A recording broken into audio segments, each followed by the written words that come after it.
Aké môžu byť znaky neobvyklej obchodnej operácie? Za neobvyklú obchodnú operáciu sa považuje obchod uskutočnený za okolností vyvolávajúcich podozrenie zo snahy o legalizáciu výnosov z trestnej činnosti alebo podozrenie, že finančné prostriedky budú určené na financovanie terorizmu. Za neobvyklú obchodnú operáciu môže byť považovaný obchod, ktorý je mimoriadne zložitý, prípadne ide o prevody vysokých finančných prostriedkov. Ďalej je to obchod, ktorý nemá žiaden ekonomický účel a vybočuje z bežného rámca určitého obchodu alebo klienta.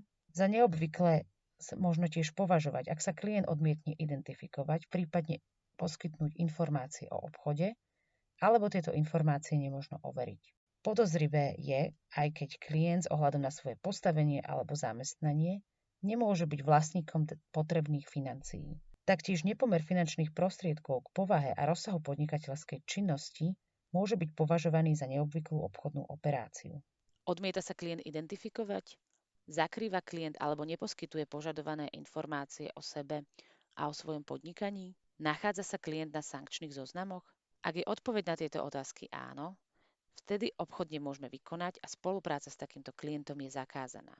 Zvýšené AML riziko je v prípadoch, ak je klient PEP, to znamená politicky exponovaná osoba, ak je klient z vysokorizikovej krajiny, prípadne podniká v rizikovom odvetví, ak má klient komplikovanú vlastnícku štruktúru, prípadne účel požadovaného financovania nezodpovedá predmetu jeho podnikania, alebo objem požadovaného financovania nie je primeraný rozsahu takéhoto podnikania. V takom prípade musíme okrem základnej starostlivosti prijať aj ďalšie opatrenia proti praniu špinavých peňazí. Základná AML starostlivosť je starostlivosť, ktorú vykonáva Mercedes-Benz Financial Services Slovakia ako povinná osoba v spolupráci s pracovníkmi dílerstva, ktorí identifikujú klienta a získavajú informácie pre Mercedes-Benz Financial Services. Základná AML starostlivosť zahŕňa identifikáciu klienta a jej overenie z dokladu totožnosti, identifikáciu konečného užívateľa výhod, zistenie vlastníckej a riadiacej štruktúry klienta, ďalej informácie o účele a plánovanej povahe obchodu, zistenie, či klient je politicky exponovanou osobou, taktiež či klient koná vo vlastnom mene. Súčasne prebieha monitorovanie obchodného vzťahu, ako aj monitoring platobných transakcií. Základnú AML starostlivosť vykonávame vo vzťahu ku každému klientovi pri uzatváraní obchodného vzťahu pred podpisom zmluvy. Ďalej pri vykonávaní príležitostných obchodov mimo obchodného vzťahu, ak hodnota týchto obchodov presiahne sumu najmenej 15 000 eur. Rovnako aj pri podozrení na vykonanie neobvyklej obchodnej operácie, to znamená pri podozrení na pranie špinavých peňazí. Taktiež pri pochybnostiach o pravdivosti a úplnosti získaných údajov, pri transakciách nad 1 000 eur, ak nejde o vyššie spomenuté prípady, a rovnako aj pri postúpení zmluvy, pri jej predčasnom ukončení, pri zmene zmluvy, pri predaji vozidla tretej strane a pri neidentifikovanej platbe. Základnú AML starostlivosť preto vykonávame aj pri transakciách, ktoré nesúvisia priamo s financovaním. Zvýšenú AML starostlivosť realizujeme u klientov so zvýšeným AML rizikom. Zvýšená starostlivosť pozostáva z opatrení základnej starostlivosti a z ďalších dodatočných opatrení. V prípade obchodu s politicky exponovanou osobou musíme zistiť vopred pôvod majetku politicky exponovanej osoby a získať súhlas AML officera. Súčasne priebežne monitorujeme obchodný vzťah. V prípade obchodu s klientom, ktorý má sídlo alebo pobyt vo vysokorizikovej krajine, zisťujeme informácie o klientovi, to je ďalšie dodatočné informácie, zisťujeme informácie o účele a povahe obchodu, zisťujeme pôvod majetku a taktiež musíme získať súhlas AML officera.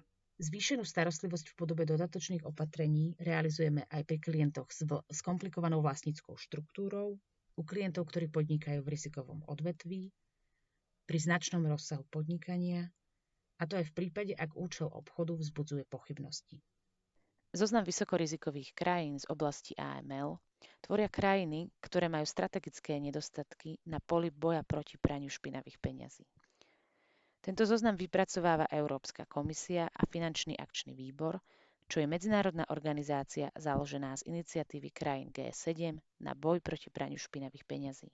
Zoznam vysokorizikových krajín, vypracovaný Európskou komisiou, je pre Slovenskú republiku právne záväzný. Ak je našim klientom osoba, ktorá má pobyt alebo pochádza z vysokorizikovej krajiny, musíme takýto obchodný prípad považovať za vysokorizikový. To platí aj v prípade štatutárnych orgánov klienta alebo v prípade konečných užívateľov výhod klienta. Mercedes-Benz Financial Services pravidelne aktualizuje zoznam vysokorizikových krajín. Súčasťou základnej starostlivosti je taktiež povinnosť preveriť, či Slovenská republika alebo Európska komisia neuplatňuje sankcie voči konkrétnemu klientovi. Kontrolu, či sa klient nenachádza na zozname medzinárodných sankcií, musíme uskutočniť pred vykonaním každého obchodu a taktiež aj v priebehu obchodného vzťahu, to znamená v rámci monitoringu. Osoby, ktoré overujeme, či sa nenachádzajú na sankčných zoznamoch, sú členovia štatutárneho orgánu a dozorného orgánu klienta, osoby z vlastníckej a riadiacej štruktúry klienta, koneční užívateľia výhod, osoby oprávnené konať za klienta alebo v jeho mene, to znamená splnomocnenci, a taktiež osoby, ktoré sú protistranami obchodného alebo podnikateľského vzťahu, ak sú známe. V dôsledku vojny na Ukrajine Európska komisia uvalila viacero medzinárodných sankcií na jednotlivcov z Ruskej federácie a Bieloruska. Tieto zoznamy sú pravidelne aktualizované a rozširujú sa. V rámci AML starostlivosti ďalej zistujeme informácie o konečných užívateľoch výhod.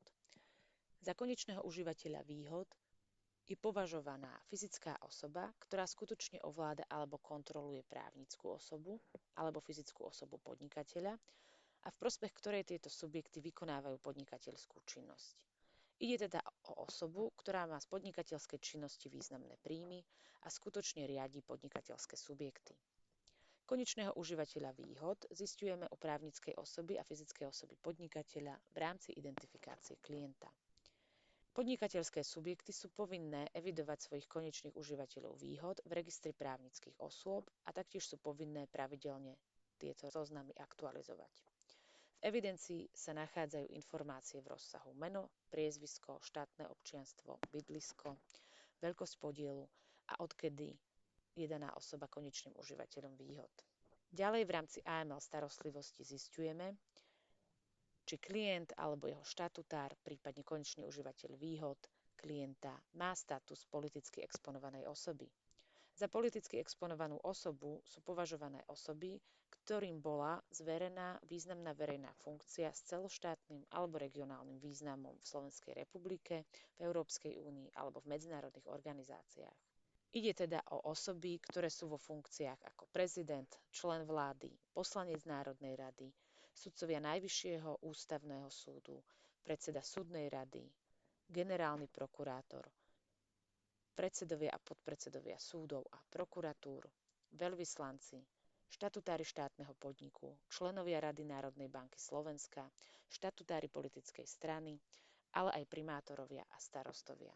Status politicky exponovanej osoby majú aj osoby, ktoré sú v rodinnom alebo blízkom vzťahu s politicky exponovanou osobou a taktiež osoby, ktoré s politicky exponovanými osobami napríklad podnikajú. Status politicky exponovanej osoby má takáto osoba ešte aj rok po zániku významnej verejnej funkcie. Informáciu o tom, či klient je alebo nie je politicky exponovanou osobou, získavame z prehlásenia klienta, to znamená zo žiadosti o financovanie, ktorú nám klient vyplňa, a taktiež preverujeme túto informáciu z verejne dostupných zdrojov, to znamená z komerčných databáz a vyhľadávaním na internete.